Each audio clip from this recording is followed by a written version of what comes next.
Es asombroso que en tus planes me encontrara yo, alcanzando tus propósitos en mi vida. Mirad cuál amor nos ha dado el Padre, para que seamos llamados hijos de Dios. Primera de Juan 3, 1a. Buenos días, los saludo hoy, 11 de junio, mes del amor del Padre. A cumplir lo que tú quieres para mí. Eres el Padre que siempre soñé. Bienvenidos a nuestro tiempo de comunión de los domingos en la mañana. Esta vez el tema es reacción al amor del Padre. Eres el Padre que siempre soñé.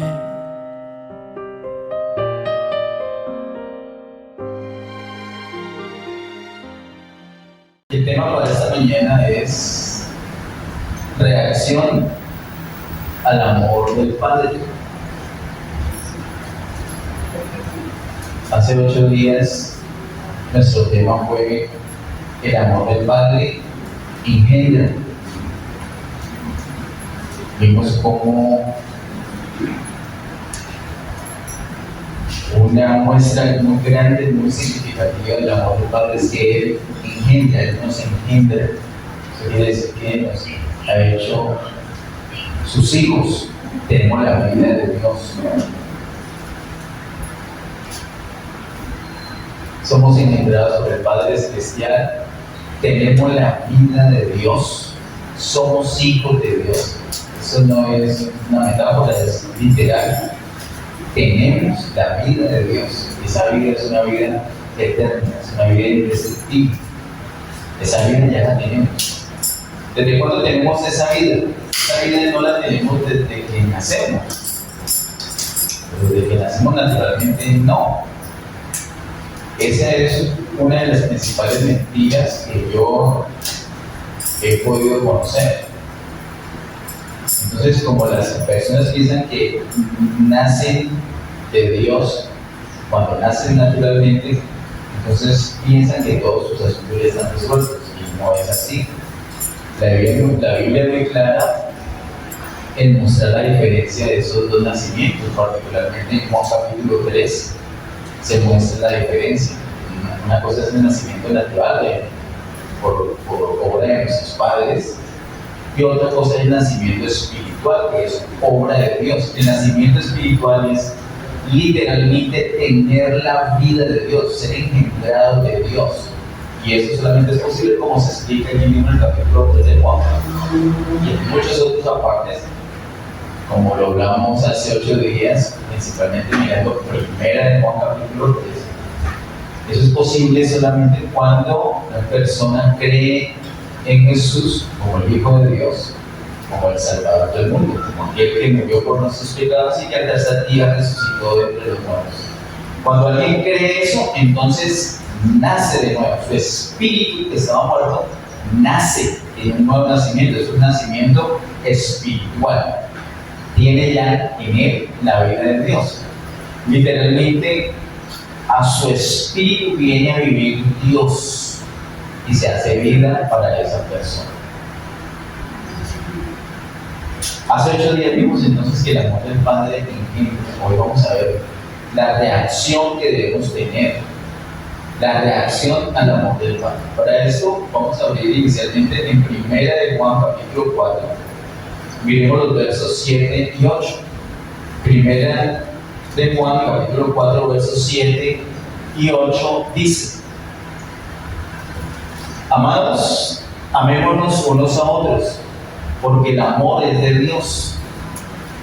Todo aquel que ama es nacido de Dios y conoce a Dios.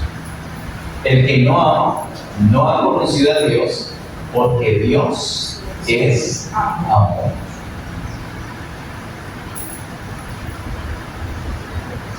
Estos versículos donde Juan nos habla de la necesidad o de el mandamiento que se nos ha dado de amarnos unos a otros, pareciera algo muy pasivo y realmente lo es. De hecho, cuando Juan habla por primera vez del asunto en su carta, en esa primera carta de Juan, él dice que no es un mandamiento nuevo, sino que es un mandamiento antiguo. O sea, desde hace rato hay un mandamiento que dice que nos debemos amar unos a otros.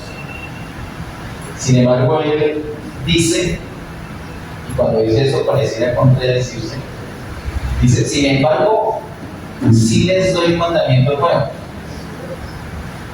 o sí les hablo de un mandamiento nuevo, y es el mismo. Hoy vamos a ver por qué ese mandamiento antiguo se puede ver como un mandamiento nuevo. ¿Qué es lo que lo hace nuevo, siendo que es antiguo? ¿Es antiguo? Sí. ¿Es nuevo? Sí.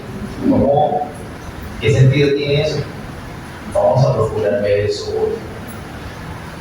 Y el apóstol Juan aborda el tema de entrada con ese versículo 7, porque dice así: amados, amémonos unos a otros. ¿Cuál es la razón? ¿Qué dice el verso 7? Porque el amor es de Dios. ¿Por qué no debemos amar unos a otros? Según Juan. Porque el amor es de Dios. ¿De quién es el amor? De Dios. Ok. Eso nos ubica una base, un fundamento suficiente y amplísimo. Hay una fuente de amor que de hecho es la fuente de todas las cosas. Y esa fuente se llama, ¿cuál es esa fuente? Dios. ¿Cuál es la fuente del amor? Dios. Dios es la fuente de amor, dice el verso 7, porque el amor es de Dios.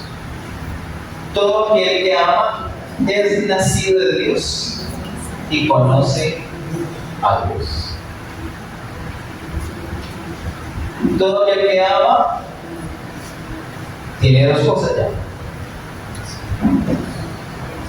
Primera cosa, es nacido de Dios, dice el verso 7. Segunda cosa, conoce a Dios. Él dice categóricamente, todo aquel que ama, número uno, es nacido de Dios. Número dos, conoce a Dios. Esas dos cosas. Es nacido de Dios. Y número dos, conoce a Dios.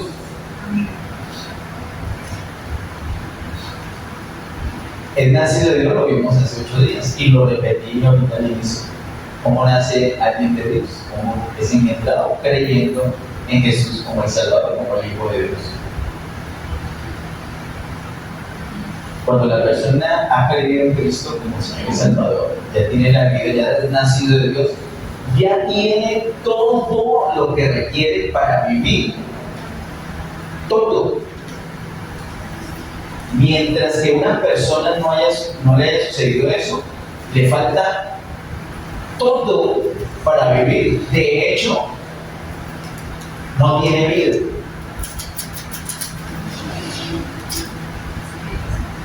Está muerto. Cuando en la serie antes del tiempo, que trata del principio del Señor, le dijo que la ve en el canal de YouTube. Cuando hablamos de las 3 grandes tragedias de la humanidad, vemos que están entre el capítulo 8 y el capítulo 11 de Juan.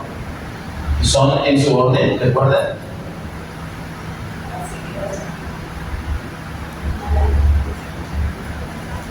¿Alguien ha leído el Evangelio alguna vez y recuerda qué hay en el capítulo 8? ¿No han leído Juan? Bueno, dale a leer el Evangelio de Juan. La primera gran tragedia de la humanidad es el pecado. Está en Juan capítulo 8. Esto conduce a la segunda gran tragedia, que está en el capítulo 9 y 10, la ceguera. Y trae como consecuencia lo que está en el capítulo 11, la muerte.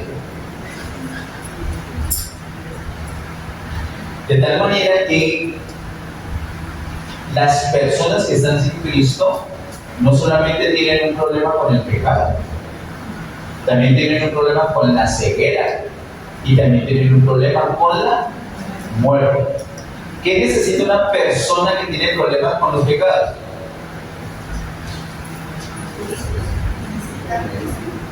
Que sus pecados sean perdonados y solamente es posible con Cristo. ¿Qué necesita una persona que tiene problemas con la ceguera?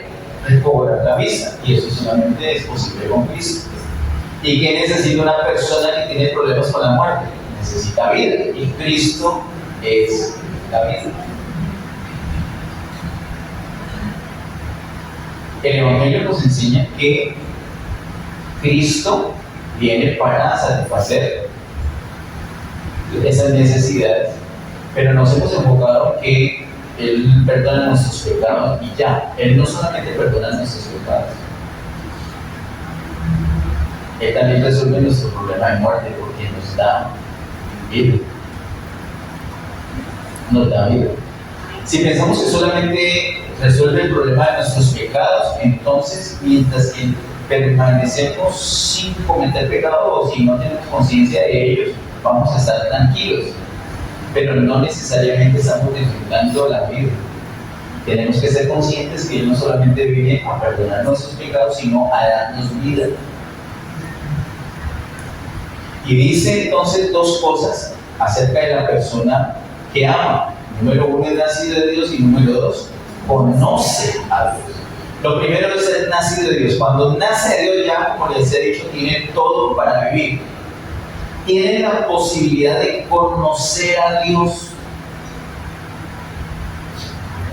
Ese conocer a Dios, como lo he dicho desde años atrás, en el contexto de los escritos de Juan, no solamente las cartas, sino también en el Evangelio, no es un conocimiento teórico, un conocimiento doctrinal, un conocimiento teológico, sino un conocimiento de comunión, de experiencia. Yo veo esta parejita allí, ¿verdad? Ustedes se conocen.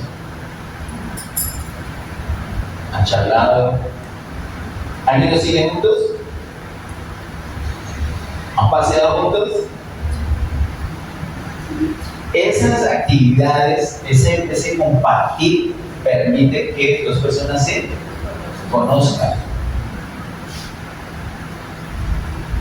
Iban a decir un nombre que me vino a la mente de uno de los políticos de nuestra nación, y ya os conté que sí lo conocían, pero de un modo de ejemplo. Hablemos de fútbol. Haaland acaba de ser campeón ayer, ¿no? Tremendo. Muchachito, no sé cuántos años tiene, de un jovencito. 22 años. 22 años tiene. Ustedes lo conocen a él, a Haaland. Conocemos datos, ¿cierto? Es un goleador tremendo, muy fuerte, pero y campeón ahora, pero son referencias. Realmente ese conocimiento, como lo habla el apóstol Juan, respecto a Haaland, no lo tenemos. Conocer a Dios no es tener unos datos de Él. No es haber conocido o aprendido en la Biblia algo acerca de Dios y tener esos datos como referencia, sino que ese conocimiento es de experiencia, de tener comunión. Y les pregunto, ¿alguien ha estado aquí enfermo y en esa enfermedad ha tenido comunión con Dios y ha experimentado el consuelo de Dios durante la enfermedad? No. Eso es una experiencia donde podemos decir que hemos conocido a Dios. ¿Alguien ha tenido la experiencia que ha estado enfermo y Dios lo ha sanado sin tomar ningún medicamento? ¿Dios lo ha sanado? Dios. Entonces han conocido ese Dios sanador. ¿Alguien ha tenido la experiencia de estar sano y decirle al Señor que lo sane y que no lo ha sanado? ¿Levanta la mano? Perdón, alguien ha estado enfermo y pedirle al Señor por razón.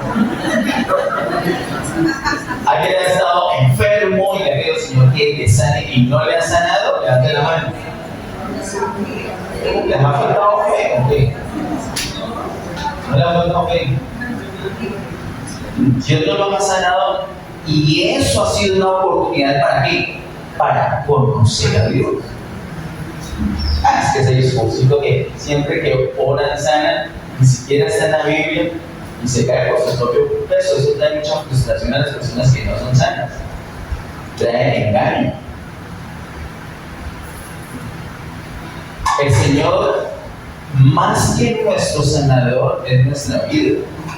Nosotros más que necesitamos salud, necesitamos vida. Y no cualquier vida, una vida plena. Tú puedes tener vida plena estando enfermo. Y puedes tener una vida miserable estando sano. ¿Qué quiero decir? Lo que realmente necesitamos es la vida misma de Dios. No las otras cosas con las que nos puede bendecir. Entonces hemos experimentado, por ejemplo, estar en escasez y que Él nos provee. ¿Sí? Hemos experimentado que pecamos y Él nos perdona. Hemos experimentado muchas cosas, entonces hemos conocido a Dios. Lo hemos conocido como un Padre protector, como proveedor, como sanador, como amigo, como un escudo que nos defiende. Acá tenemos nosotros hoy un testimonio vivo. Tenemos a Carlos Márquez, si te puedes poner de pie un momentito, por favor. Ese hombre le dice 1 en 1.000.000. Quisiera que le dieran un aplauso al Señor por la vida.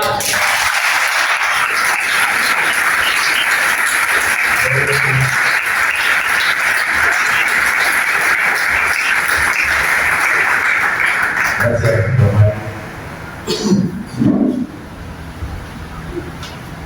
Algo dirán que pasó a esto. ¿Cómo no vamos a dar aplausos? No hay que brillar.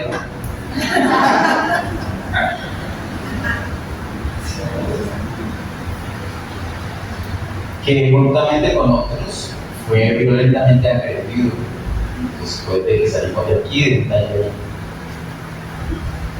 y estuvo por 21 días hospitalizado esperando una operación, esperando que se deshinchara. Los últimos reportes recuerdan el martes pasado la oración que nos dio la hermana Ángela. Era en el sentido que había dado un reporte los que no le gustan a uno, que luego están peligro, que sí o sí hay que operar porque si no lo puede perder. Y que la operación es tan delicada que en la operación puede quedar el ojo dañado. Y luego el Señor decidió que no hay que operar siquiera. Entonces, porque no debía hablar de este momento. Conocer a Dios en ese momento de esa pelea como nuestro escudo, ese es el conocimiento que habla el apóstol Juan, una experiencia, depender de Él, estar con Él en las buenas y en las malas, cuando tenemos holgura, cuando hay escasez, cuando estamos sanos o cuando estamos enfermos, así parecido como cuando están tomando los votos matrimoniales, ¿cierto? Algunos han entendido los votos matrimoniales. Va a estar con esa persona en las buenas o en las buenas. Pero realmente es en las buenas y en las malas. Es cuando estamos con el Señor, dependiendo del Señor en todo momento, lo conocemos. Entonces, si número 1, hemos sido nacidos de Dios, y número 2, conocemos a Dios, entonces ya estamos listos ¿para qué? Para amar, ¿o no? Porque ¿qué dice el verso 7? Amados, amémonos unos a otros porque el amor es de Dios. Todo aquel que ama es nacido de Dios y conoce a Dios. Dígale a la persona que está ahí a su lado, te ama.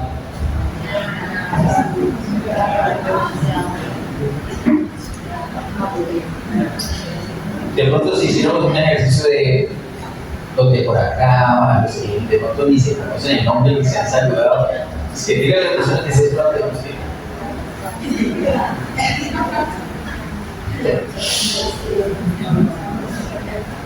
Tenemos una cierta dificultad para eso. Y el Señor quiere que hoy se termine esa dificultad. Porque no solamente la dificultad de decirlo, sino peor, de amar. ¿Cómo es posible hacerlo? Solamente hay dos requisitos. Uno, ser nacido de Dios. Dos, conocer a Dios. Dice en el versículo siguiente, el verso 8, el que no ama, ¿qué pasa con el que no ama? No ha conocido a Dios, porque Dios es amor. Alguien puede decir, yo no creo en Dios, yo no soy nacido de Dios y mucho menos he conocido a Dios, sin embargo yo amo a mi esposa y a mis hijos. Si le ponemos un amor, si le ponemos ese amor unas comillitas, cabe perfectamente. ¿Por qué las comillas? Porque es un amor natural. Ama a su esposa y a sus hijos con un amor natural. Los términos de Juan son unos términos muy absolutos. Cuando una persona ama con un amor natural, él dice, esta persona no ama. ¿Y por qué Juan es así? Por revelación. Porque esa persona que ama a su esposa y a sus hijos hoy, mañana ama a otra. Y a los hijos los niegan. Debemos negar a los hijos. ¿Quién es este padre?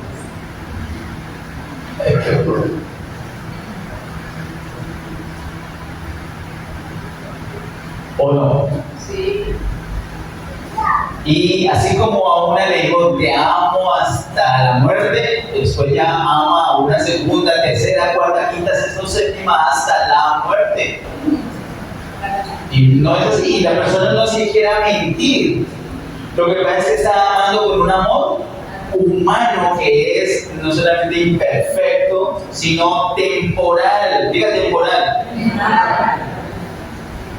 Si de pronto me estoy incomodando con mis palabras en esta mañana, no se preocupe que eso es temporal. Sí, por tarde a las 3 ya nos hemos ido acá. Ese amor hacia los hijos, con un amor humano, por muy noble, por muy puro que sea, es imperfecto por el hecho de ser humano. Es que nosotros, nuestra vida no es eterna, nuestra vida humana no es ni eterna, ni perfecta, ni plena. Es temporal nuestra vida humana, es imperfecta. Nos duelen las rodillas.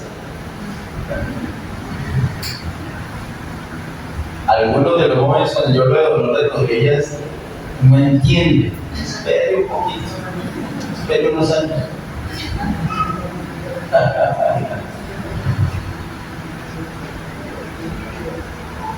Así que todo lo que es humano es temporal, es imperfecto, es variable, pero Dios no cambia nunca.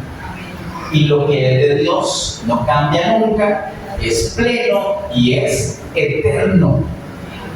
Entonces Juan tiene un vocabulario así absoluto, y por eso dice, el que no ama no ha conocido a Dios.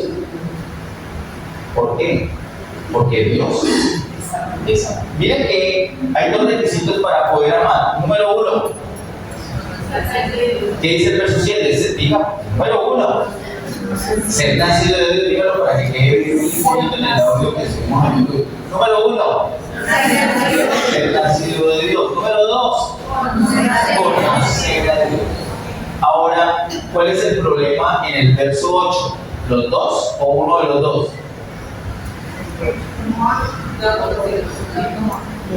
¿Son los dos o uno de los dos? No es adivinando, es mirando. ¿Qué dice el verso 8? El que no ama y no ha nacido de Dios, el que no ama no ha conocido a Dios ni ha nacido de Dios, dice ahí.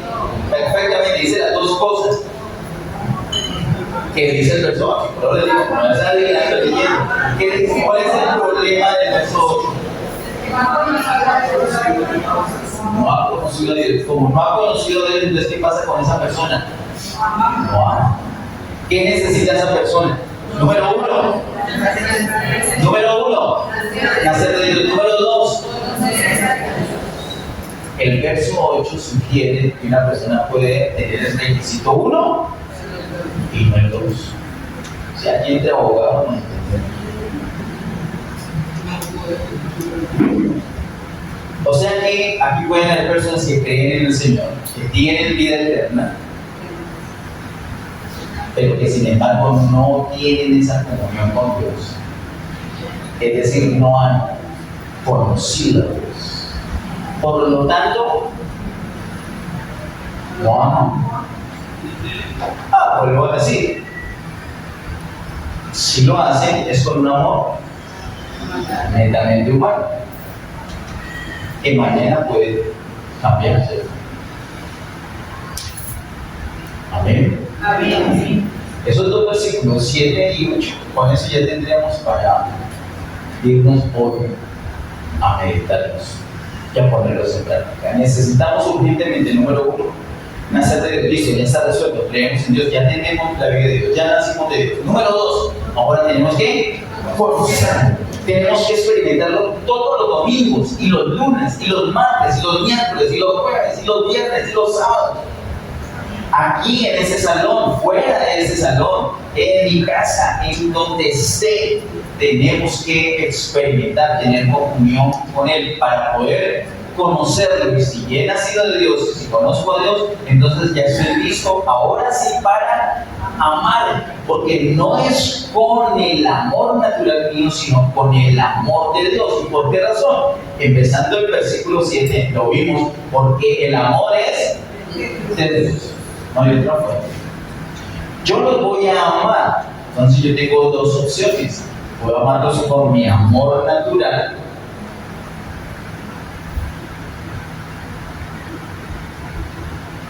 ¿Será que clasifican todos para amarlos con mi amor natural? O con el amor de Dios. Sí. ¿Será que alguien clasifica para que yo los pueda amar con el amor de Dios? Sí. Todos. ¿Y por qué? Verso 8. ¿Por qué Dios? Es amor. Así de simple y así de profundo y así de absoluto. Así que nuestro empeño tiene que ser amar como nos enseña el apóstol Juan, no con nuestro amor natural, sino con el amor de Dios. Por eso nos urge ser nacidos de Dios y conocer a Dios. Versículos siguientes, versículos 9 y 10 dice: en esto se mostró el amor de Dios para con nosotros, en que Dios envió a su Hijo unigénito al mundo para que vivamos por Él. En eso consiste el amor, no en que nosotros hayamos amado a Dios, sino en que Él nos amó a nosotros y envió a su Hijo en propiciación por nuestros pecados. Miren los versos 9 y 10. En septiembre de 2019 estaba estudiando ese capítulo 4 y yo dije, no me gusta el orden en el que Juan puso estos versículos. Yo hubiera puesto primero el 10 y después el 9. Si hacemos el ejercicio de leerlo así, se dan cuenta que tiene sentido. El 10, en eso consiste el amor. No en que nosotros hayamos amado a Dios, sino que en que Él nos amó a nosotros y envió su Hijo en propiciación por nuestros pecados. ¿Listo? Es lo básico. Resolvemos el problema de los pecados. Ahora sí, avancemos. ¿A dónde? Verso 9. En eso se mostró el amor de Dios para con nosotros, en que Dios envió a su Hijo unigénito al mundo para que vivamos por Él. Primero resolvemos el problema de nuestros pecados y luego ya estamos listos para tener comunión con Dios y vivir por Él. Sin embargo, Juan no tiene el orden que yo pensaría. ¿Por qué? Porque Juan tiene un lenguaje absoluto. Porque Juan, bajo la revelación del Espíritu Santo, nos está mostrando una información importante. ¿Cuál? Que el propósito por el cual el Señor envió a su Hijo al mundo no fue primordialmente el perdón de pecados. Usted le pregunta a cualquier persona, ¿para qué? Para perdonar los pecados. ¿Y es verdad? Sí. Pero si usted se queda allí, entonces se queda, como dije ahora hablando, solamente resolviendo el problema de pecados y se queda sin resolver el problema de la muerte. Es que no solamente son los pecados, es que estamos en muerte sin el Señor. El Señor vino, dice el verso 9, en eso se mostró el amor de Dios para con nosotros, en que Dios envió a su Hijo unigénito al mundo para que vivamos por Él. El Hijo, el Señor, la vida resucitada de Cristo viene a nosotros. Nosotros debemos vivir por esa vida. El Señor nos dio esa vida, nos dio a su Hijo. No es que envió a su Hijo, murió en la cruz, nos perdonó el pecado, nos hizo un certificado, usted está perdonado, tome su certificado y me voy. No. Ese que murió, ese que resucitó, ese mismo se impartió y ahora vive en nosotros. Tenemos la vida de Él. ¿Con qué propósito el Padre nos dio a su Hijo como vida? Para que vivamos por Él. No para que vivamos por nosotros. En particular, para que amemos por esa vida de Cristo en nosotros y no por nosotros mismos. En particular, para que decidamos por esa vida de Cristo en nosotros y no en nuestra propia opinión. Él quiere que vivamos por Él, dice el verso 9, para que vivamos por Él. Hágame el favor y toque el hombro de la persona que está ahí y dígale, debe vivir por Cristo.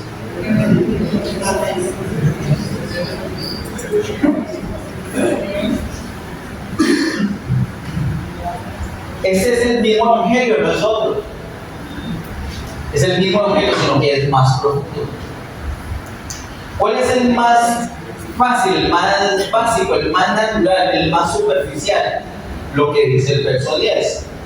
En eso consiste el amor, no en que nosotros hayamos amado a Dios, sino en que Él nos amó a nosotros y envió a su Hijo en propiciación por nuestros pecados.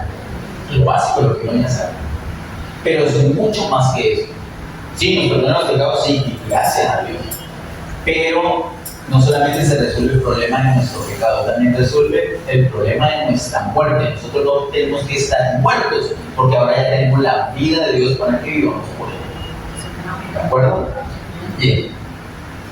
En 1 Juan capítulo 1, verso 5, dice, 1 Juan 1, 5, este es el mensaje que hemos oído de Él y os anunciamos. Dios es luz y no hay ninguna tinieblas en Él.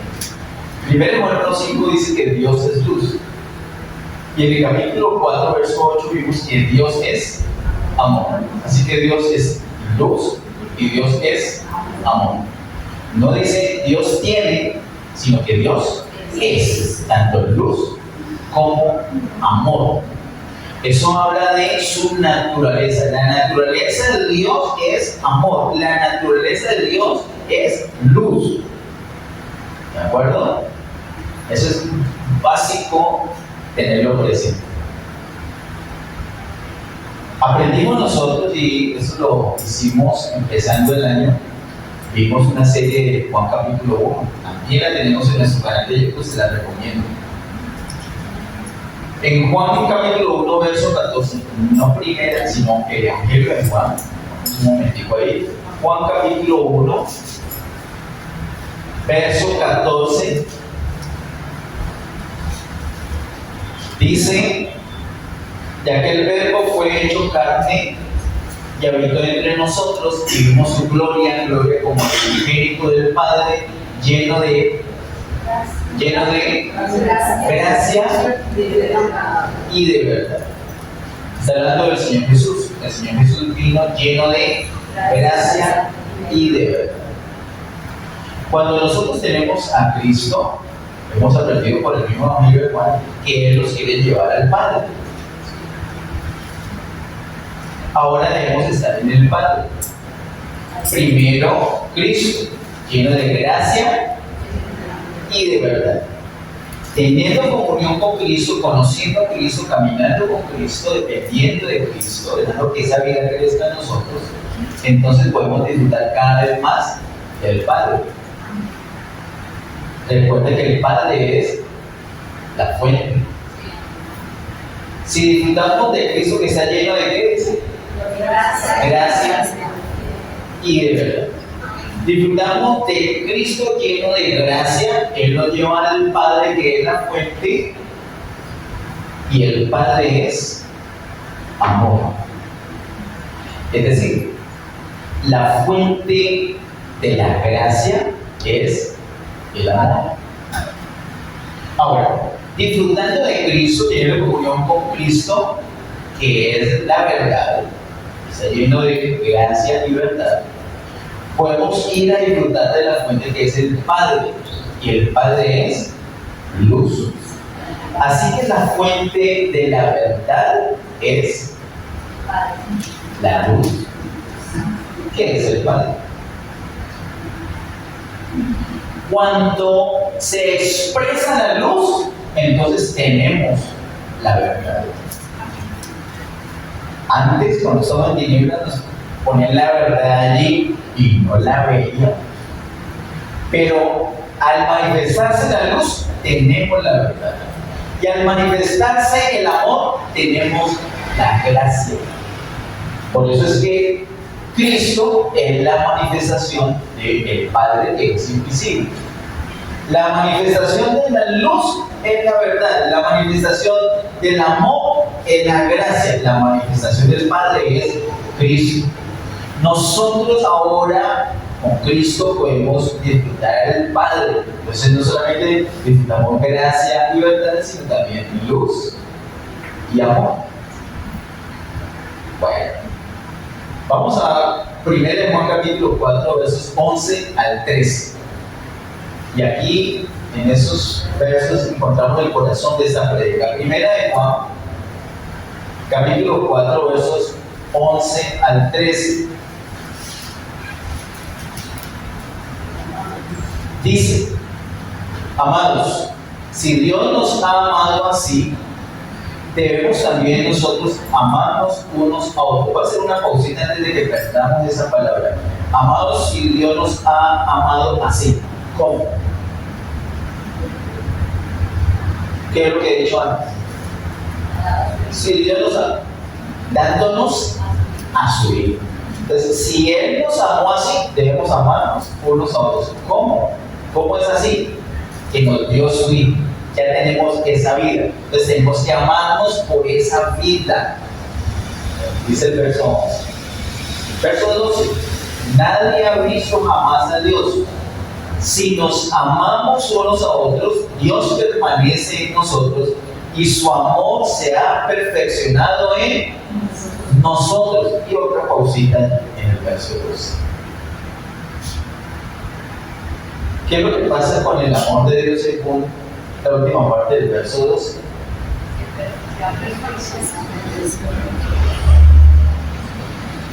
Así que el amor de Dios no es perfecto. ¿Por qué se tiene que perfeccionar entonces? El amor de Dios como tal es perfecto. Pero Dios es amor, Dios es perfecto, su amor es perfecto sin lugar a dudas. Pero ese amor se debe perfeccionar en nosotros. Eso quiere decir que de entrada no se ha perfeccionado en nosotros.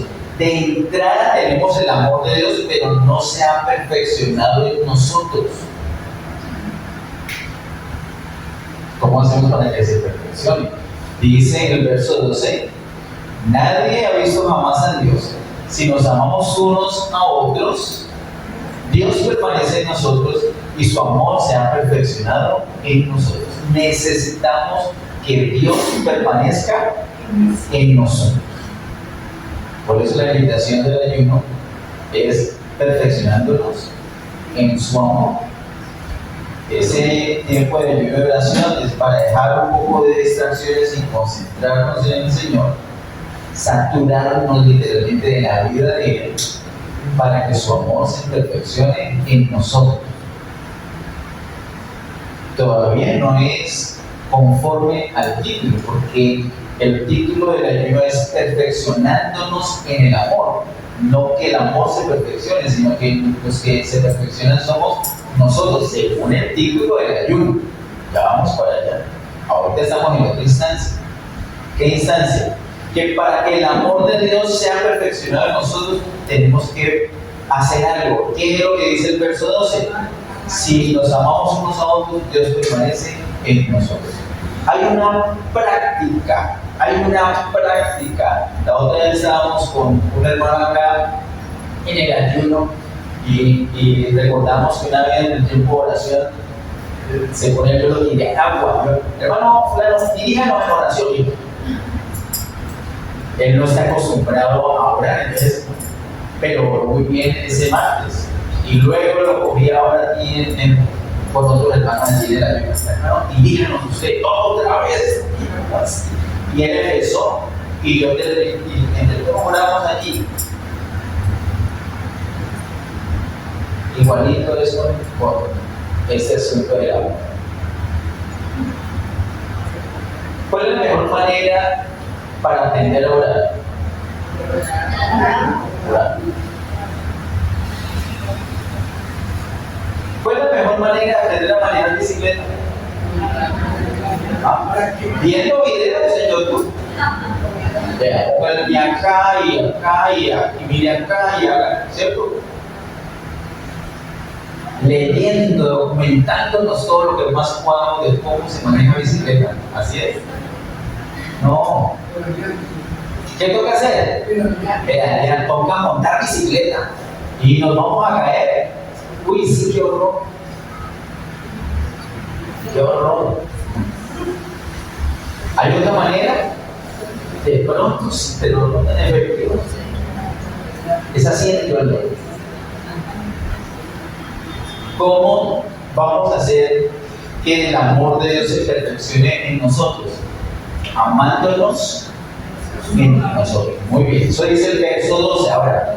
Amándonos ¿cómo? ¿De qué manera? ¿Con nuestro amor natural? No. Ese es el punto, hermano. El verso 13 nos da el punto. No es con nuestro amor natural, es con el amor de Dios. Así de haga tal cual. Usted tiene un amor natural, también tiene una vida natural, también tiene la vida de Dios, entonces tiene el amor de Dios. Es como coger un interruptor de su amor natural y ponerlo en off, apague. Y el interruptor del amor de Dios, ¿qué va a hacer con él? On, enciéndalo. Y hagas el propósito de amar a las personas no con su amor natural, sino con el amor de Dios. Entonces, el Señor, que es excelente maestro, te va a dar unas ayudas muy didácticas, como por ejemplo, que alguna persona en cierta congregación mejor, y si es de tu familia, pues mejor todavía. Que alguna persona te haga algo fastidioso, algo desagradable, algo que te estresa, algo que no te gusta. Con tu amor natural, no solamente vas a descalificar la acción, sino también la persona.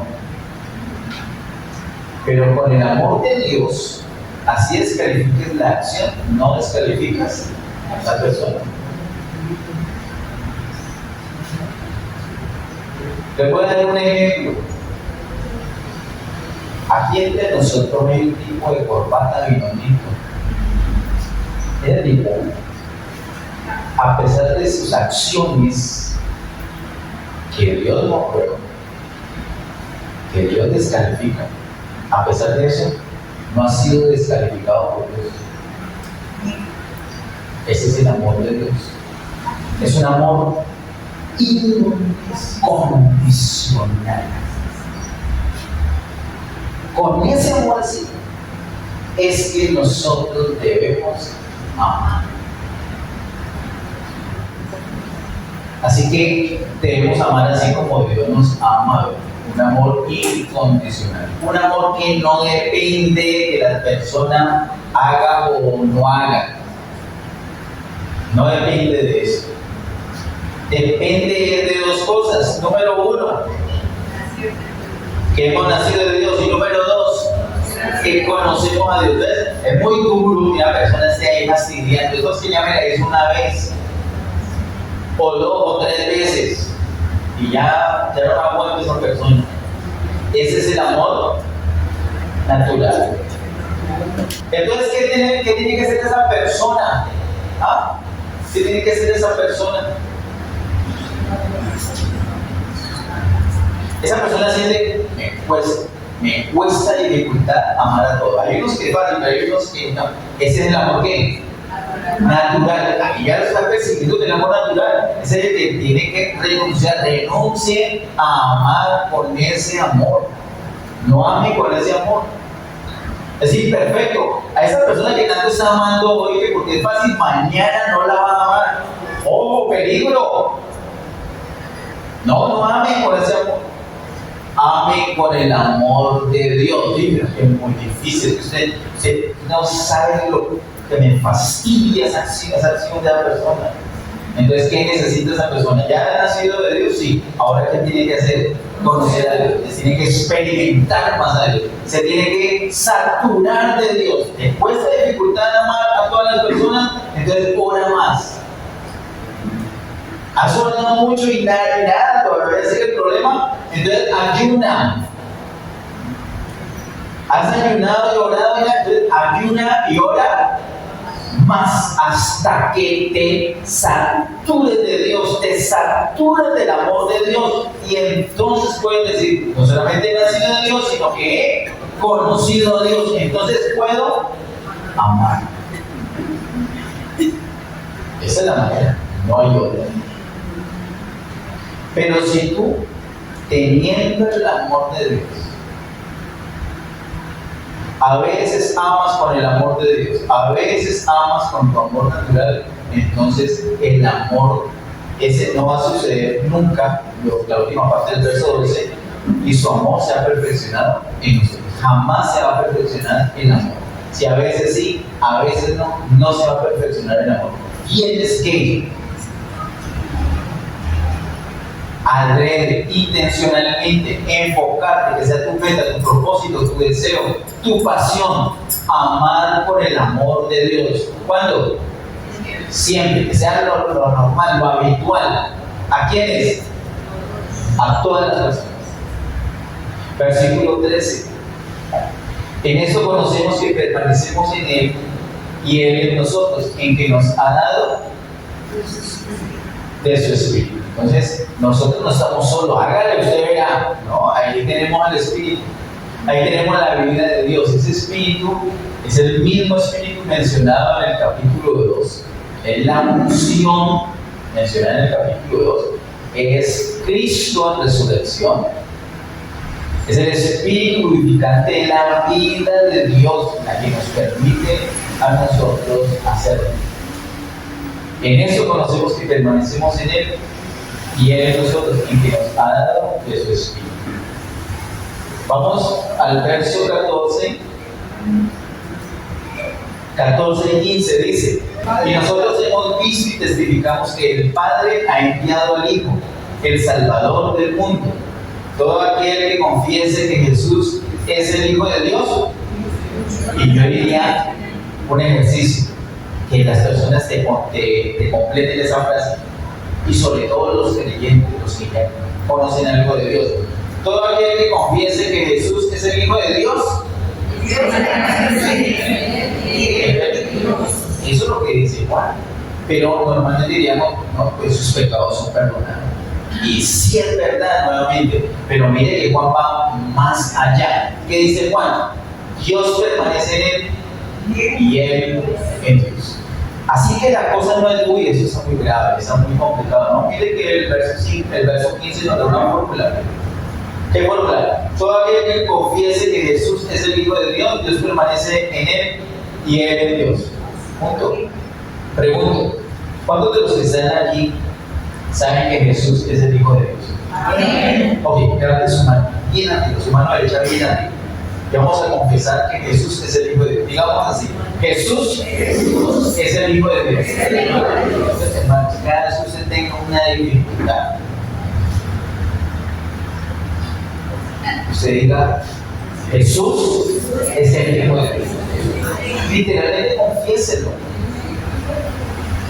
Es necesario la confesión, por eso les he insistido en este mes que no se queden callados. Cada vez que tengan que acá sientan una amén, sáquenlo por la boca. Es necesario confesarlo. Amén. Amén. Diga, Jesús es el Hijo de Dios. Todos los días debemos hacer esa confesión. Todo aquel que confiese que Jesús es el Hijo de Dios, Dios permanece en él y él en Dios. Vamos versos 16 al 18. Y nosotros hemos conocido y creído el amor que Dios tiene para con nosotros. Dios es amor, y el que permanece en amor permanece en Dios y Dios en él. En esto se ha perfeccionado el amor en nosotros, para que tengamos confianza en el día del juicio, pues como Él es, así somos nosotros en este mundo. En el amor no hay temor, sino que el perfecto amor echa fuera el temor, porque el temor lleva en sí castigo, de donde el que teme no ha sido perfeccionado en el amor. Allí hay por lo menos 3 cosas impresionantes. Nosotros sabemos por esta palabra que el perfecto amor echa fuera el temor. ¿De qué temor está hablando? Está hablando del juicio. Todos los hijos de Dios sabemos que vamos a pasar por un juicio. Eso dice la Biblia. El diablo dice otra cosa, pero la Biblia dice que todos vamos a comparecer ante un tribunal. Eso es un juicio. Eso no es una fiesta de bienvenida, es un juicio. En ese tribunal de Cristo van a estar todos los creyentes. Entonces uno dice, uy, duro, está delante de Cristo.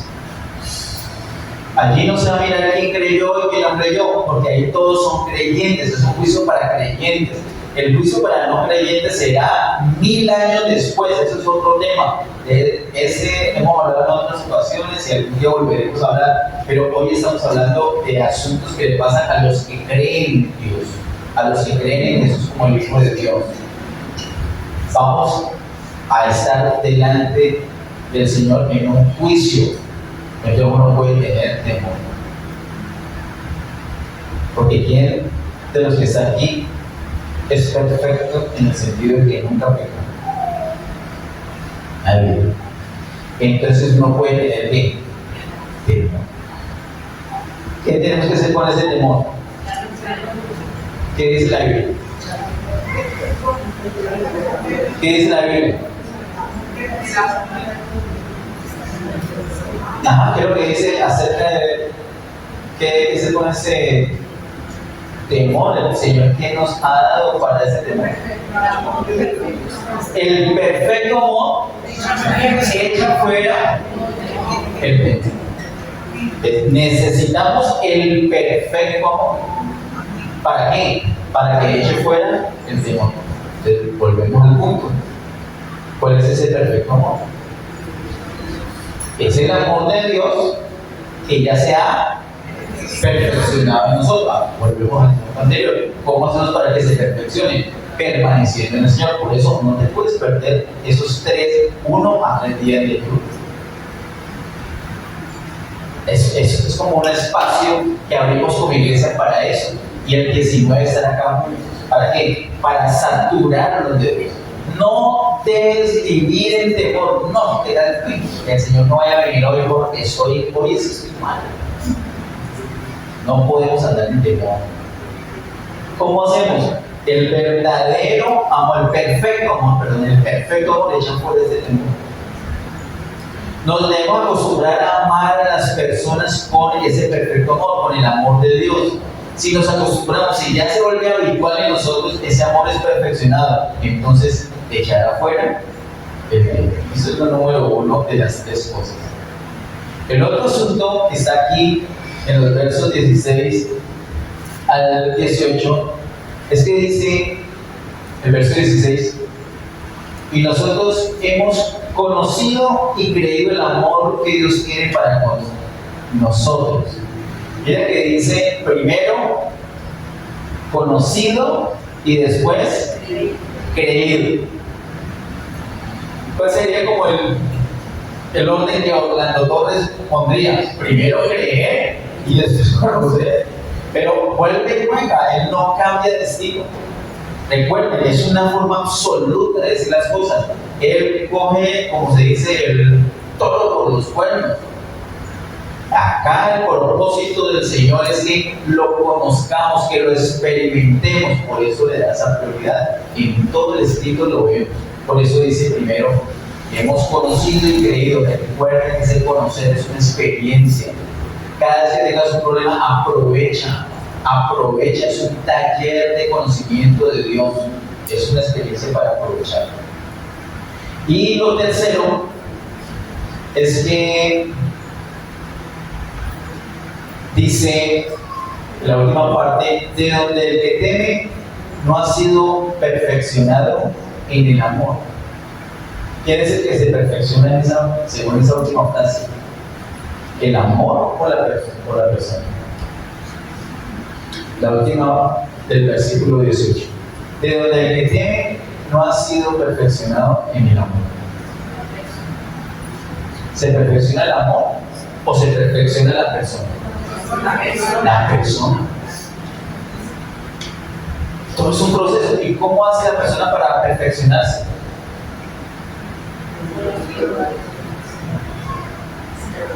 ¿Cómo se perfecciona el amor? Haciendo que el amor de Dios sea perfeccionado.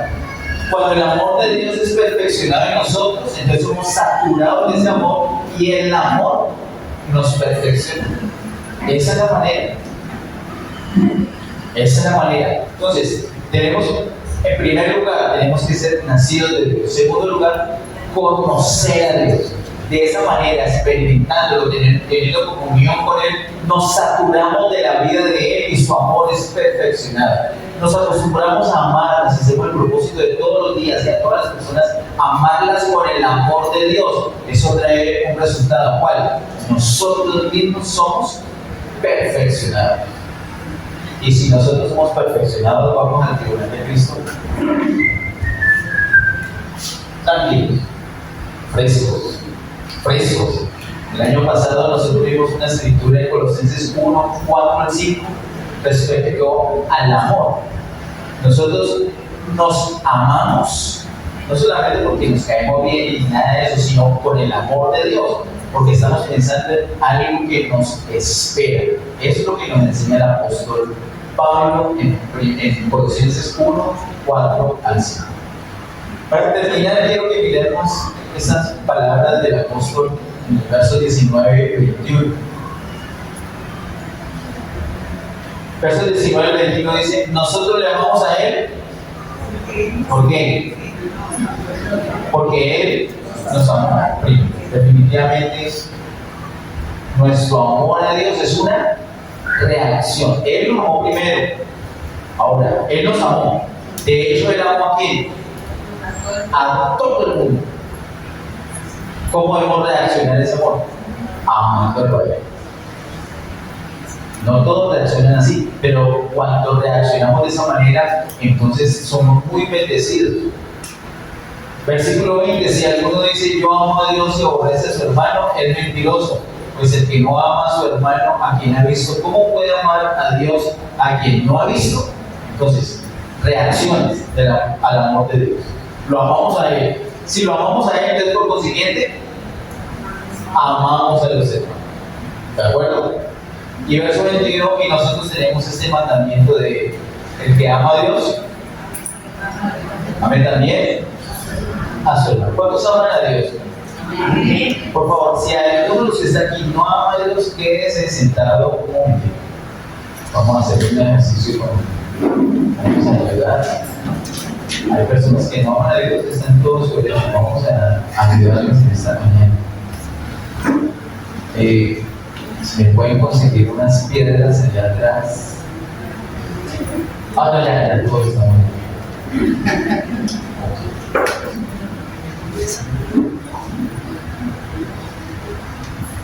Mira, Dios está en todo lugar, ¿cierto? Pero, ¿qué tal si damos una mirada hacia arriba y decimos, te amo así? Te amo. Ahora una miradita así horizontal. Al lado y lado, diga de esas personas que no parecen gritar, te amo. Recuerden que tenemos dos maneras de amar, pero debemos amar solamente con el amor del Señor, ¿sí? Es una oración para la persona que está allí mientras oramos. Padre, en el nombre de Jesús, gracias te damos por este tiempo. Gracias por tu palabra, gracias por tus diseños, amado Dios. Gracias por darnos a tu Hijo Jesús, no solamente para que seamos perdonados, sino para vivir por Él. Ayúdanos a vivir por Él, ayúdanos a conocerte cada día más, a experimentar, a tener más y más comunión contigo. Queremos que tu amor sea perfeccionado en nosotros, queremos amar con ese amor, amarte a ti y a los demás con ese amor. Ayúdenos, amado Dios, ayúdenos para que luego ese amor sea el que nos perfecciona a nosotros. Gracias, Señor, por mostrarnos lo que debemos hacer. Gracias, Señor, ayúdanos a poner en práctica esto todos los días, Señor. Y a ti, solamente a ti, toda gloria, honra y honor por siempre. En el nombre de Jesús. Amén. Que Dios le bendiga.